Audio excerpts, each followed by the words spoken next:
అందరికీ నమస్కారం. స్వాగతం. మనం ఈ వీడియోలో 38వ శ్లోకానికి ఉన్న ఆధ్యాత్మిక అంతరార్థాన్ని తెలుసుకుందాము. మరి ముందుగా సాయి మేడంని ఇన్వైట్ చేసుకుందాము. రెండవ అధ్యాయము 38వ శ్లోకము. సుఖదుఃఖే సమే కృత్వా లాభాలాభౌ జయాజయౌ తతో యుద్ధాయ యుజ్యస్వ నైవం పాపమవాప్స్యసి.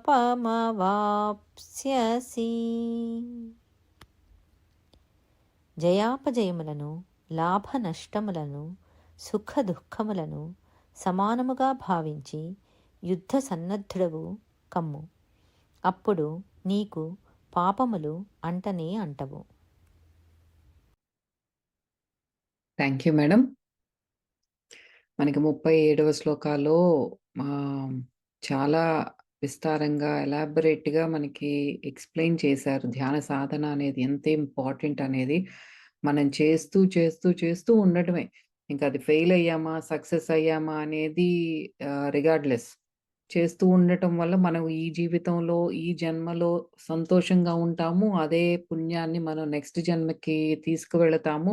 మనం ఏ ఎనర్జీతో అయితే, ఏ ప్రాణశక్తితో సాధన చేయగా మనలో ఎంతో మనోధైర్యం కానీ, మానసిక శక్తి కానీ పెరుగుతుంది. ఆ శక్తిని బట్టే, ఆ ఎనర్జీ ఫ్రీక్వెన్సీ ఎంతైతే ఉందో మన మరణ సమయంలో, ఆ ఫ్రీక్వెన్సీని బట్టే మనకు నెక్స్ట్ జన్మ తీసుకోవటం అనేది జరుగుతుంది. సాధన చేస్తూ యోగ భ్రష్టులయ్యి, యోగ భ్రష్టోపజాయితే అంటారంటే, యోగ భ్రష్టులవ్వటం అంటే యోగం చేస్తూ ఇంకా మనకి మోక్షం అనేది ప్రాప్తించలేదు. అలా చనిపోయినప్పుడు అది మంచిదే. నెక్స్ట్ జన్మలు ఎంతో ఉన్నతమైన జన్మలు మనం తీసుకుంటాము. ఇంకా మనకి ఆధ్యాత్మిక పురోగమనం అనేది ఎంతో ఫాస్ట్‌గా జరుగుతుంది. సో, ఇది మాత్రం మనం జాగ్రత్తగా గమనించుకుందాము. ఇప్పుడు 38వ శ్లోకానికి మనం ముందుగా పద విభజన చూద్దాము. ఇది కూడా ఈ శ్లోక ఈస్ వెరీ ఇంపార్టెంట్. సుఖదుఃఖే సమీకృత్వ. మనకి ఇది చాలా మంది దగ్గర మీరు వినే ఉంటారు. ఈ శ్లోకం ఈస్ ఆల్సో ఈ ఇంపార్టెంట్ శ్లోకం.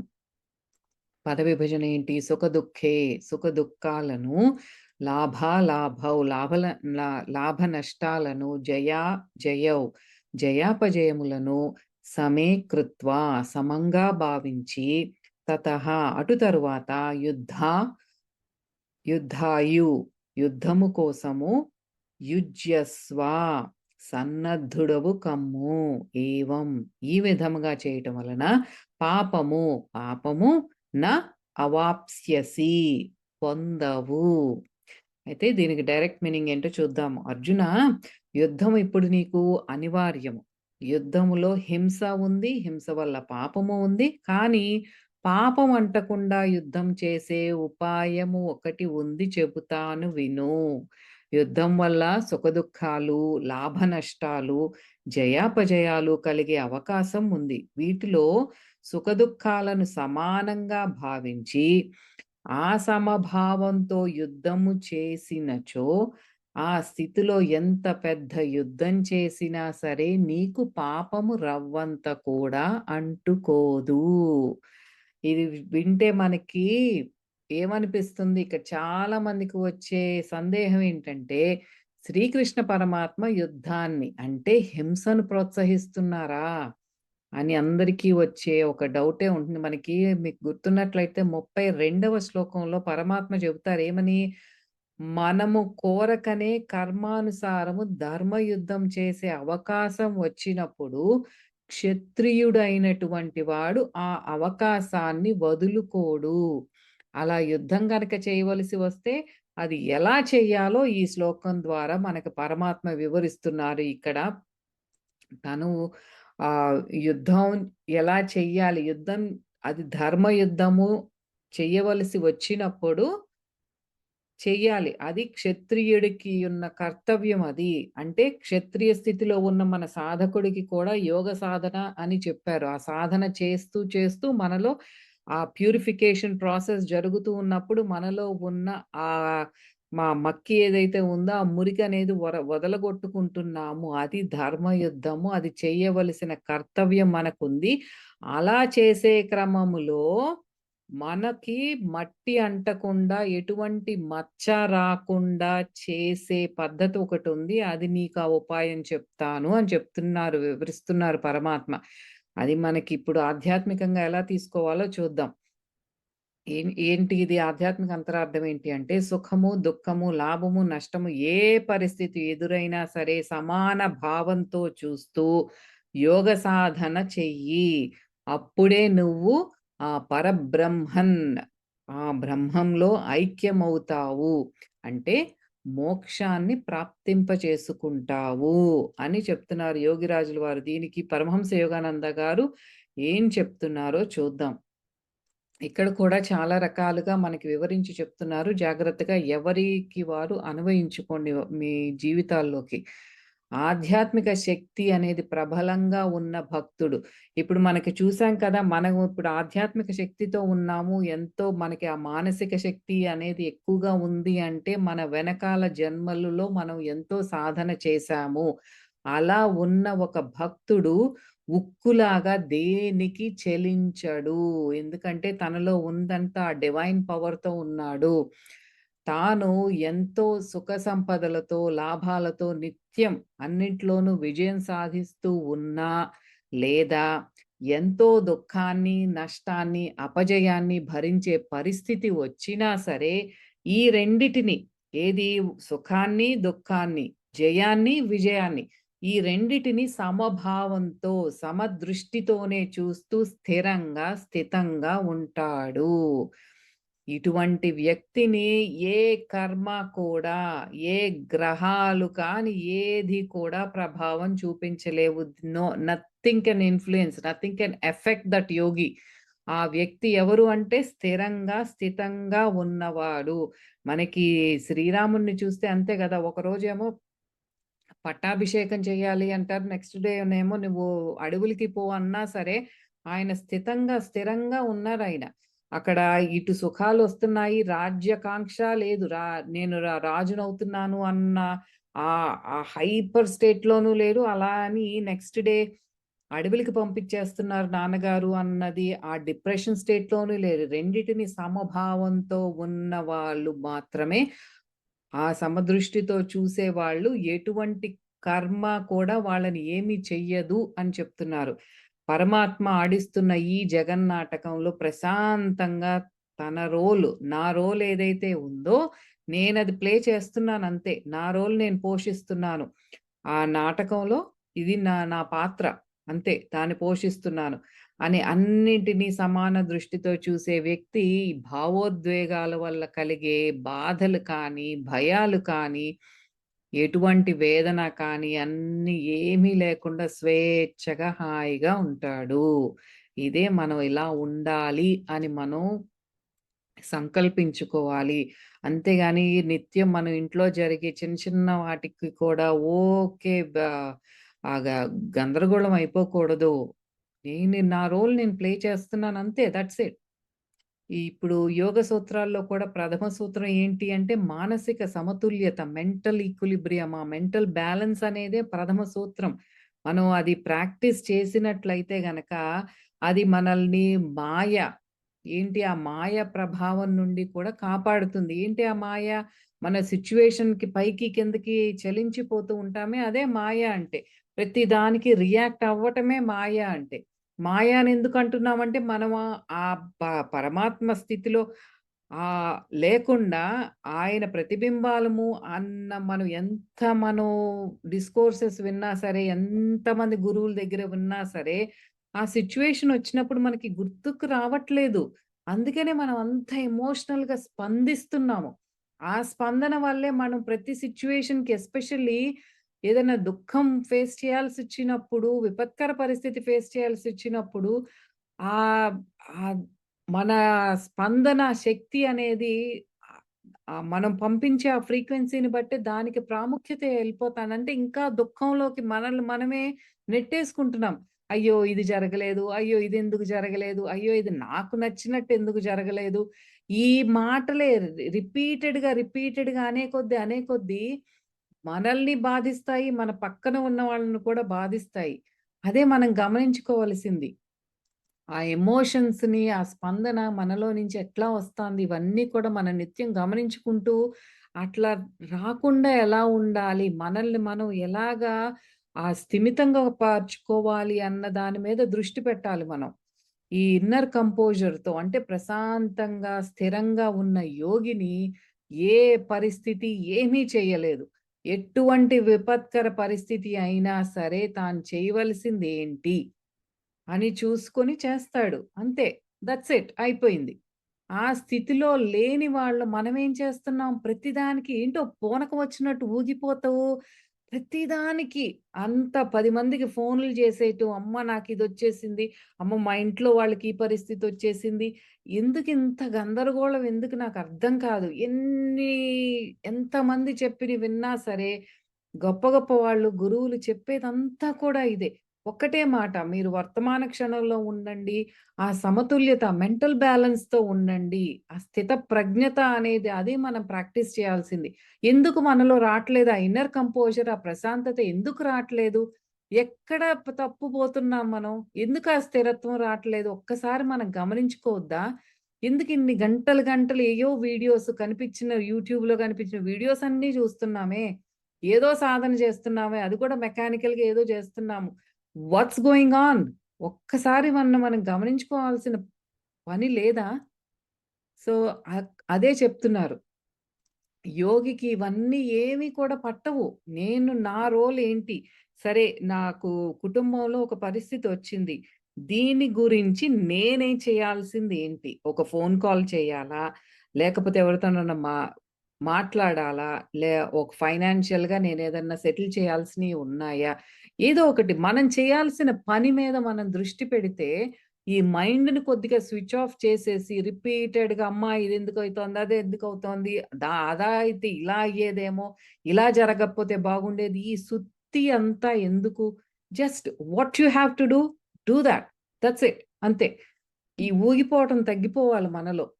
అయితే ఒక యోగి మెకానికల్‌గా దేనికి స్పందించకుండా అలా యాంత్రికంగా జీవిస్తాడా?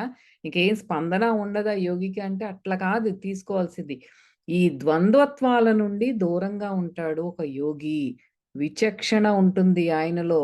ఈ సాధనతో మనకొచ్చేదదే డిస్క్రిమినేషన్, విచక్షణ, నిగ్రహము ఇవన్నీ కూడా మనలో జాగృతమయ్యి అంత చ చక్కగా ఆ న్యూట్రల్ స్టేట్‌లోనే ఉంటాడు. అలాగే వ్యవహరిస్తాడు ఒక యోగి.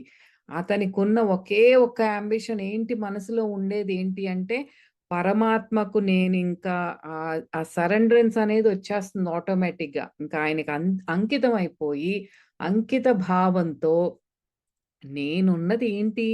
ఆయన స్వప్నంలో ఆయనేదో ఒక జగన్నాటకంలో ఉన్నాను నేను. ఆ నాటకంలో నా పాత్ర. నాకొక ప్రత్యేక పాత్ర ఇచ్చారాయన. దాన్ని నేను బాగా పోషించి, దానితో నేను పరమాత్మని ప్లీజ్ చేస్తాను. ఆయన్ని సంతోషపెట్టటమే నాకున్న ఒకే ఒక యాంబిషన్. అదొక్కటే నా ఆశ. దానివల్ల ఏమవుతోంది? ఈ అజ్ఞానం నుండి కానీ, మాయ నుండి కానీ, కర్మ నుండి కానీ, ఆ ప్రభావం ఏది అన్నిటి నుండి కూడా విడుదలైపోయి స్వేచ్ఛగా ఉంటాడు. తన మోక్షానికి మార్గాన్ని కనుగొంటాడు. అదే ఒక యోగి యొక్క స్థితి.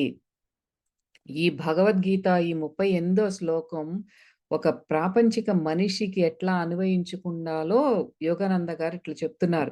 ఏ సాధన లేదు. ఒక ప్రాపంచిక మనిషి ఒక వ్యాపారవేత్త అనుకుందాం ఉదాహరణకి. ఆ వ్యాపారవేత్తను తీసుకొని ఇప్పుడు ఈ శ్లోకాన్ని ఎలా అన్వయించుకోవాలో చూద్దాం. ఏంటి తనకొచ్చే లాభాలకి గాని, నష్టాలకి గాని చెలించకుండా ఉండే ఒక వ్యక్తి ముందు ముందు ఎన్నో విజయాలను సొంతం చేసుకుంటాడు. ఏది లాభాలొచ్చినా ఓ పార్టీలిచ్చేయటం ఇట్లా ఏముండదు. నష్టాలొచ్చితే డిప్రెస్ అయిపోవటం, ముసుగు తన్ని పడుకోవటం ఇట్లాంటిది ఏముండదు. ఏదొచ్చినా సరే ఆ న్యూట్రల్ స్టేట్‌లోనే ఉంటాడు. అలాంటి వాళ్ళు అంత కామ్‌గా, కంపోజ్డ్‌గా ఉన్నవాళ్ళు ముందు ముందు ఎన్నో విజయాలను చూస్తారు.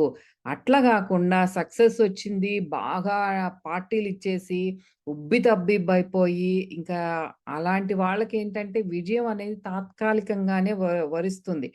లేనిపోని ప్రగల్భాలకు పోయి ఉన్నదంతా ఖర్చు పెట్టేసి, ఈ ముందు ముందు ఏంటంటే వైఫల్యాన్ని చూస్తారు.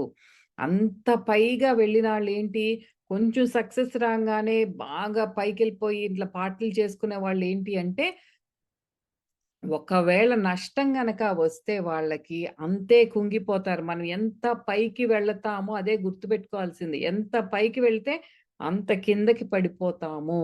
అంత స్వింగ్ అంత ఉంటుందనమాట. ఈ బంతిని పైకి, కిందకి కొడితే ఎంత ప్రెషర్‌తో కిందకెళ్తే అంత పైకెళ్తుంది. మళ్ళీ ఎంత పైకెళ్తే మళ్ళీ అంత కిందకెళ్తుంది. అట్లాగా మన ఎమోషన్స్ కూడా అట్లా ఉండాలి. అంత పైకి కిందకి లేకుండా చూసుకోవాలి. నష్టం వచ్చింది అంటే అదే మనిషి కుంగిపోతాడు. డిప్రెషన్‌లోకి వెళ్ళిపోయి ఇంకా చేయవలసిన దాని మీద ఫోకస్ ఉండదనమాట. ఇంత అప్స్ అండ్ డౌన్స్ పనికిరాదు. మనకి వ్యాపారవేత్త అయ్యుండొచ్చు. మన నిత్య జీవితంలో మనకి అయ్యుండొచ్చు. ఇంత మేజర్ అప్స్ అండ్ డౌన్స్ అంత పైకి, ఇంత కిందకి ఉండకూడదు. ఫైనాన్షియల్‌గా సక్సెస్ సాధించాలి అంటే ముందు కామ్‌గా ఉండాలి. స్థిరంగా ఉండాలి. ఎలా అయితే పొలంలో ట్రాక్టర్ ఎత్తుపల్లాలు, ఎగుడు దిగుడులు ఉన్నా సరే దాని మీద ఈజీగా వెళ్ళిపోతూ ఉంటుంది. అట్లాగే మనం కూడా ఎగుడు, దిగుడు అన్నీ కూడా అట్లా వెళ్ళిపోవటమే. దానికి మనకి ఆగిపోయి చెలించటం అనేది ఉండకూడదు. అయితే ఇంకొక సిట్యుయేషన్. ఇదేమో ఒక వ్యాపారవేత్త ఒక ఫిజికల్ లైఫ్‌లో ఎట్లా తీసుకోవాలి ఈ శ్లోకం అనేది చెప్పారు. ఇంకొకటేంటి ఒక మోరల్ మ్యాన్ అంటే నైతిక విలువలుండి అన్నీ పర్ఫెక్ట్‌గా చేసే ఒక మిస్టర్ పర్ఫెక్ట్ అనుకుందాం. ఆహ్, అట్లాంటి వ్యక్తి ఈ శ్లోకం ద్వారా నేర్చుకోవాల్సిందేంటంటే అంతా పర్ఫెక్ట్‌గా ఉన్నాను. నా సెన్సెస్ అన్నీ నా కంట్రోల్‌లో ఉన్నాయి అని భావించినప్పుడు అంత కొంచెం అట్లా డాంబికాలు పలికే వాళ్ళకేంటంటే కొద్దిగా రిలాక్స్ అవుతారు అప్పుడప్పుడు. అట్లాంటి అవకాశం కూడా ఉండకపోలేదు. కొద్దిగా నియంత్రణ తప్పగానే ఏమవుతుంది మళ్ళీ కొద్ది కొద్దిగా ప్రలోభాలకు లోనయ్యే ప్రమాదం ఉంది. అలా అని మళ్ళీ డిప్రెస్ అవ్వకూడదు. ఇదేంటి అంటే కొంతమంది వాళ్ళ మీద వాళ్ళు చాలా స్ట్రిక్ట్‌గా ఉంటారు. ఏదైనా సరే చాలా డిసిప్లిన్డ్‌గా ఉండటం కానీ, ఆహార విషయంలో కానీ, ఒక టైంకి ఒక పని చేయటం గానీ, ఇలాంటి చాలా స్ట్రిక్ట్‌గా ఫాలో అవుతారు. అలాంటి వాళ్ళేంటంటే కొంచెం మళ్ళీ ఏదన్నా సడలిందా వాళ్ళ అమ్మో! నేను మళ్ళీ కింద పడిపోతున్నానని డిప్రెస్ అవుతారు. అట్లా ఉండకూడదు. మనకి ఫైనల్ గోల్ రీచ్ అయ్యే వరకు కూడా అంటే పూర్తిగా మాస్టరీ సాధించే వరకు మనం ఏం చేద్దాం అనుకున్నామో, అది సాధించే వరకు జాగ్రత్తగా ప్రయాణం సాగించాలి మన ప్రయాణం. ఇంకా యోగానంద గారు ఆధ్యాత్మిక మార్గంలో ఉన్న వాళ్ళకి ఈ శ్లోకం ద్వారా ఇచ్చే సలహా ఏంటి అంటే మనందరికీ సాధకులు ఎవరైతే ఉన్నారో మనందరికీ యోగానంద గారు ఏం చెప్తున్నారంటే ధ్యాన సాధన చేస్తూ మనం ముందుకు సాగే వాళ్ళు ఎన్నో మార్పులు చూస్తా ఉంటాం. అంటే మన ఎమోషనల్ బ్యాలెన్స్ రావటం కానీ, మన శారీరకంగా కూడా ఆహ్, హెల్త్ ఇష్యూస్ ఉన్న వాళ్ళకి హెల్త్ ఇష్యూస్ సాల్వ్ అవ్వటం కానీ ఇలాంటివి చూస్తూ ఉంటాము. ఆ సాధన గాఢమయ్యే కొద్దీ ఇంకా డీపర్ స్టేట్‌గా ఎంతో గంటలు చేయటం కానీ, ఆ గాఢంగా అయ్యే కొద్దీ కొద్ది కొద్దిగా సిద్ధులు ప్రాప్తించటం కానీ, ఆ క్షణికంగా సమాధి స్థితికి వెళ్ళి ఆ పరమానందాన్ని ఆ గ్లింప్సెస్ ఆఫ్ వన్నెస్ ఆ పరమానందాన్ని మనం ఎక్స్‌పీరియన్స్ చేయటం కానీ జరుగుతుంది. ఇక్కడ చాలామంది ఏంటంటే ఇంక చాల్లే ఐ థింక్ నేనింక రీచ్ అయిపోయినట్లే. ఇదే నా ఫైనల్ డెస్టినేషన్ అన్నట్టు ఆగిపోతారక్కడే. అలాగే కొంతమంది దీనికి అపోజిట్ ఏంటి? ఇదేంటి ఇవేవి నాకు జరగట్లేదు. ఇంకా ధ్యాన సాధనలో ఏవో ఆలోచనలొస్తున్నాయని వాళ్ళు ఆపేస్తారు. వీళ్ళేమో ఇంక చాలు నాకేదో విజన్స్ ఒస్తున్నాయి. నాకేయో సిద్ధులు ప్రాప్తిస్తున్నాయని ఒకళ్ళు ఆగిపోతే, ఒకళ్ళేమో ఇదేంటి నాకేమి సిద్ధులు రావట్లేదు. నాకన్ని ఆలోచనలే వస్తున్నాయని ఇంకొకళ్ళు ఆపేస్తారు. ఇట్లా జరుగుతుంది. అలా కాదు మన సాధన ఉండాల్సింది. మనకు మనం ఆ కూటస్థ చైతన్య స్థితికి రీచ్ అయ్యి, అక్కడ స్థిరంగా, స్థితంగా ఉండే వరకు until we are one with that oneness.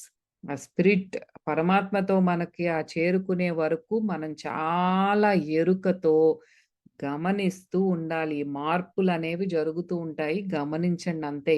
ఏమి మీరు అక్కడ ఆగిపోవద్దు అని చెప్తున్నారు. అచంచల మనస్సుతో ఉన్న యోగి మాత్రమే ఎటువంటి చంచలత దేనికి చెలించని మనసుకున్న యోగి మాత్రమే తనలో పరమాత్మ యొక్క ప్రతిబింబాన్ని చూడగలడు. అంతే కదా! మనకి చంచలతతో ఉన్న మనసే మనలో ఉన్న పరమాత్మని మన ద్వారా ప్రకటితం కాకుండా చేసేది. ఆ చంచలత గనక లేకుండా ప్రశాంతంగా ఉంటే, పరమాత్మ యొక్క ప్రతిబింబం మనలోనే చూడగలుగుతాము.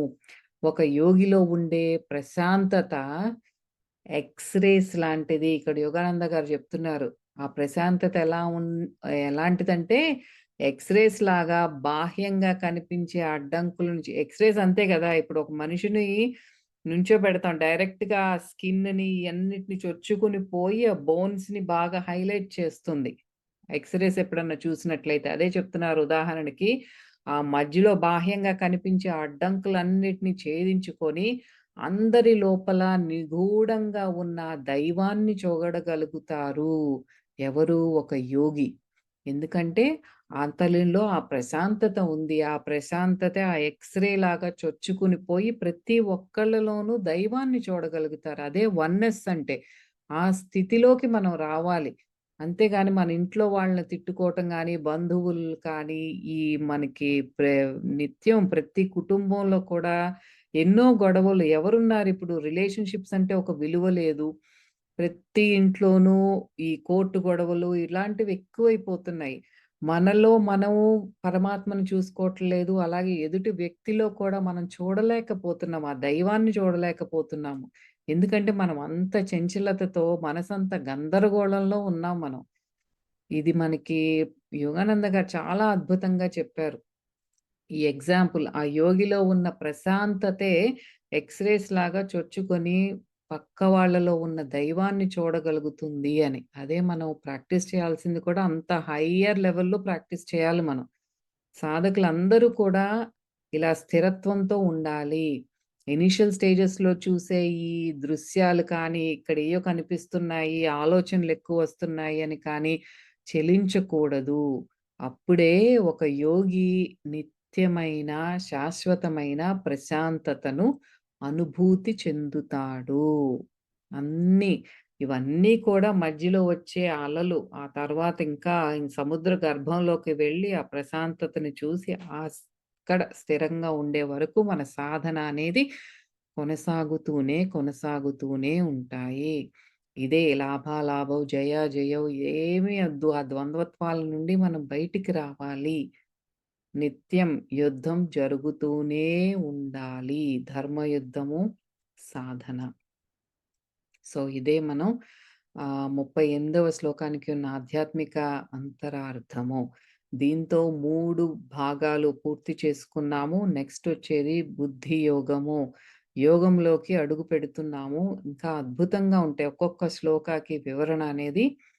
So, this is time for exam number 1. Exams లేవు అని బాధపడుతున్న వాళ్ళకి శుభవార్త. కొద్దిగా ఆహ్, కొంచెం కష్టంగానే ఇస్తాను. ఆహ్, ఈ వీకెండ్ సాటర్‌డే గానీ, సండే కానీ నేను పోస్ట్ చేస్తాను. Stay tuned. సో, మళ్ళీ వచ్చే బుధవారం మళ్ళీ కలుద్దాం. అంతవరకు సెలవు. నమస్తే.